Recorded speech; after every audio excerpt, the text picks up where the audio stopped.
Wake up. You may say, Jane, I've been awake since 7 a.m. or 8 or 9 or 10 for some of you. But are you really awake? Are you seeing things as they are? Or in the more modern vernacular, people would say, are you woke? Are you woke? Most of us go through our days thinking we're awake and viewing the world realistically. But Eastern religions, and now psychologists and brain scientists, are telling us that what we take in through our senses is heavily filtered by the time we make any meaning of it.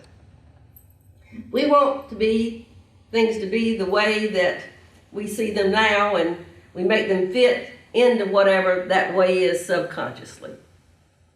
Robert and I were talking about how we even read music. We'll read it sometimes the way we've always heard it, even though we see that the notes are really different. And we go, oh, that's not the way, but I'm reading this music and I know how to read music.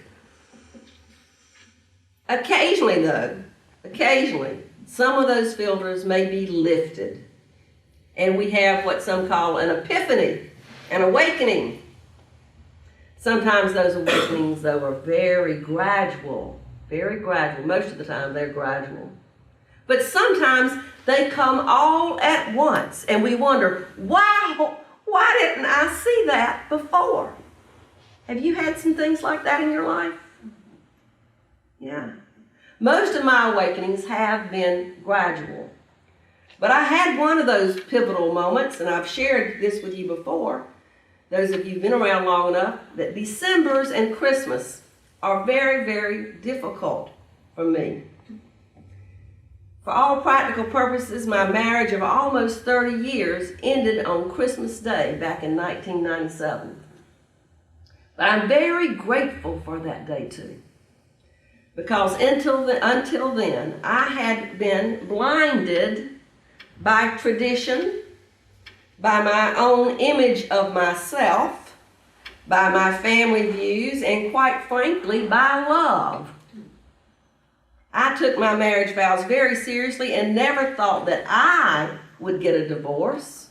I didn't have problems with other people getting divorced, but never would I get a divorce.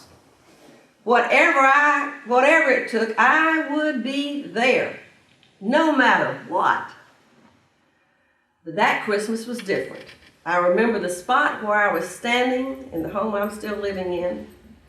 When I woke up, I was holding my grandson, JD, who was almost a year old then, on my hip. It was his very first Christmas. My parents were there. My sons, John and Fred, were there, and JD's mom, Michelle. My husband wasn't there. He had left the night before saying he was just too severely depressed to be with us on Christmas Day. I don't need to go into the details regarding why he was so depressed, but his life was considerably troubled, especially because he was married to me, but his love for me was gone. And it's more complicated than that, but that description will suffice. In any case, we were just continuing our marriage as we were supposed to do, and we were all depressed. And it was Christmas. My son, JD's dad, was on the sofa in a fetal position. I had my Santa hat on my head, trying to be joyful, but there was no joy. Then it just fell on me. It just fell on me. I woke up. And for the first time in my life, I realized that I didn't have to live that way. And I said it out loud. You know what? We don't have to live this way. We are going to get a divorce. My marriage was already over. Had been for probably about a decade, and I felt like a fool for not being able to see it. But I woke up that day. It was a painful kind of awakening in a way, but I was so glad to be able to see more clearly. Hallelujah. So because of that experience in my life, I know that this can happen. I know that we can be blinded, so blinded, and just not see things as they are. And I know that we can wake up. So I have great appreciation for Buddhism. Now you heard the story of Siddhartha. Thank you, Matthew, for reading to our children. And you know that after lots of journeying, he finally woke up to some truths that had been hard for him to see before that time. He called them the Four Noble Truths. So I'm going to review them for you. Now, many of these, depending on who you read about and your sources are for Buddha, these come out a little differently, but here's my sources. The first one is that ordinary life brings about suffering. Shh, it happens. Now, my friend Laura has reminded me we don't need to dwell on that first one. That's just the beginning. It's not the heart of Buddhism. It's just the start of the Four Noble Truths. But it happens, and it happens to every one of us. The second, though, is that the origin of suffering is attachment. The joke goes, why don't Buddhists vacuum in the corners of their rooms? And the answer is they don't have attachments. Now, we know that attachments are necessary for survival. We need some attachments. If parents, humans and mammals, didn't become attached to their children, they would desert them. But some attachments are just unhealthy. Even some that may at one time have been nurturing. The third noble truth is the cessation of suffering is attainable. Things can get better. Things can get better. And the fourth is there is an eightfold path to end the cessation of suffering. We can end some suffering that we are having. Now this path is not linear. Sometimes you have to do 2 or 3 of these together perhaps, so path may not be the best metaphor, but it's the one the Buddha used, so I'm going to who might complain about that. Here are what that eightfold path is.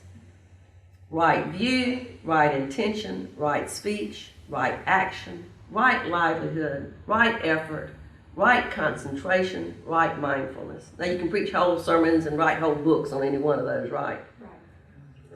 So, not today, I'm not doing that. Won't do that today. And then of course Eric Russell boiled it down to what?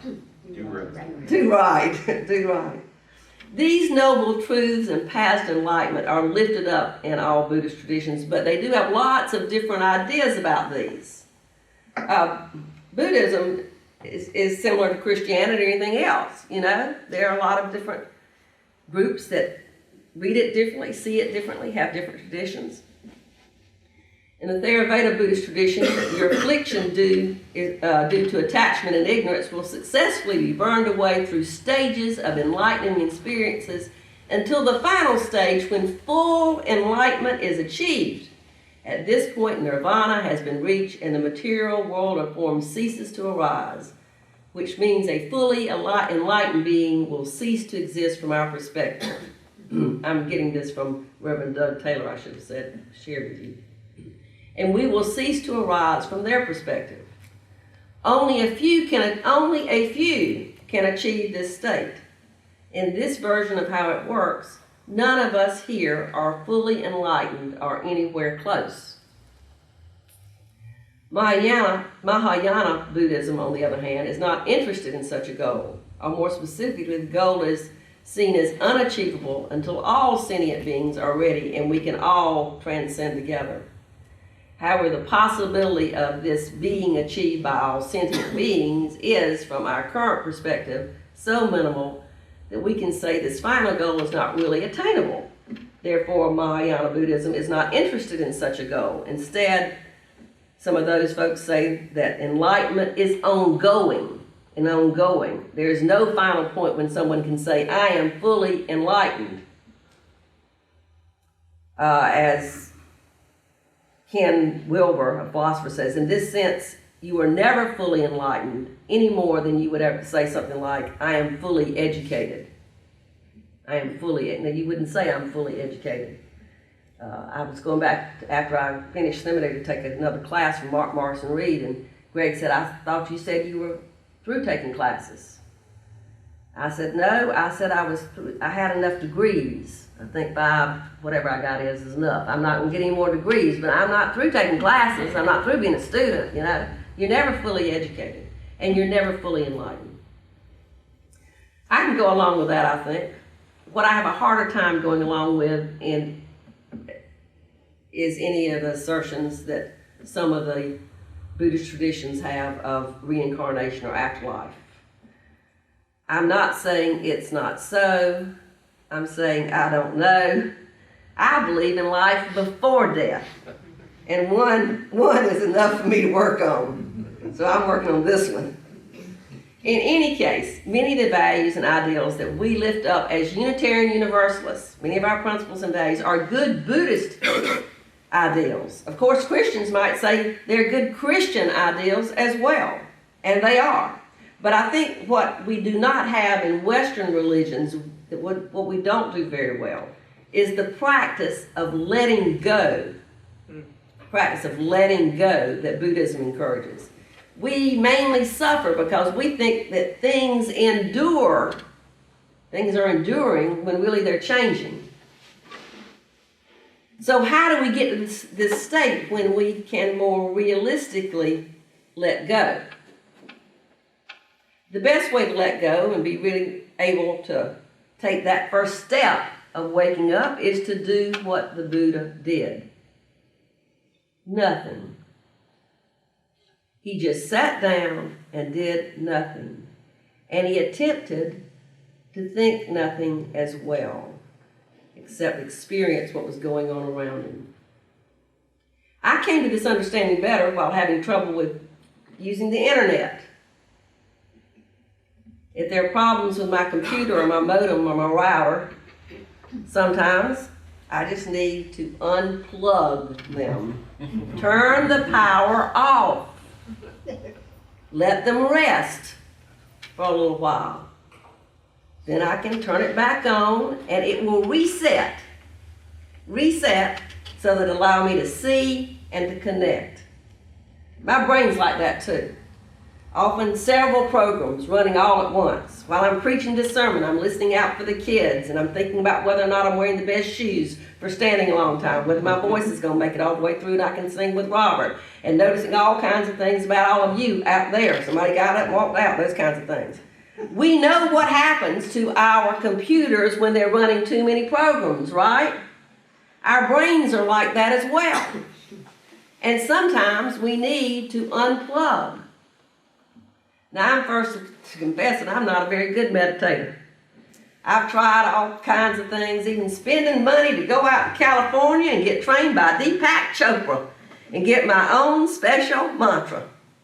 Don't bother.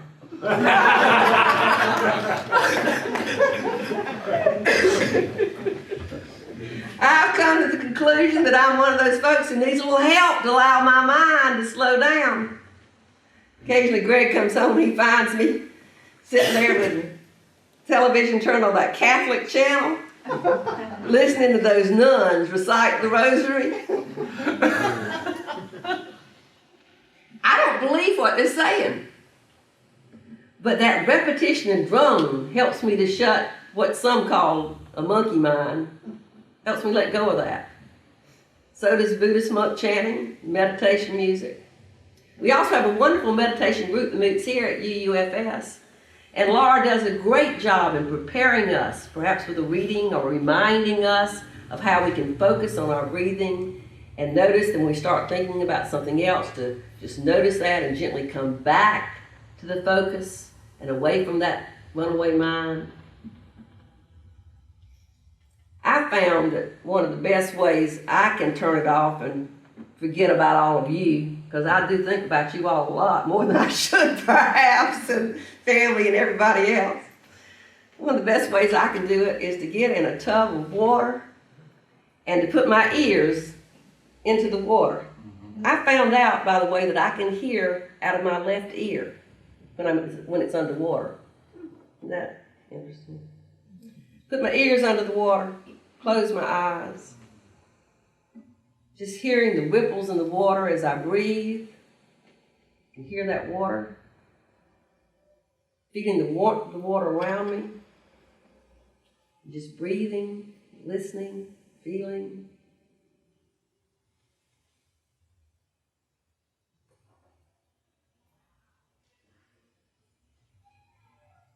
Oh, you're still here. That helps me. I can let go.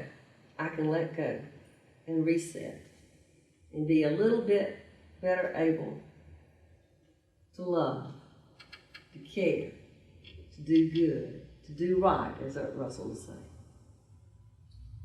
To close our time today, I'm going to invite you to join with me in another Buddhist ritual, and that is probably more at the heart of Buddhism, and that's sending loving kindness to ourselves and to others.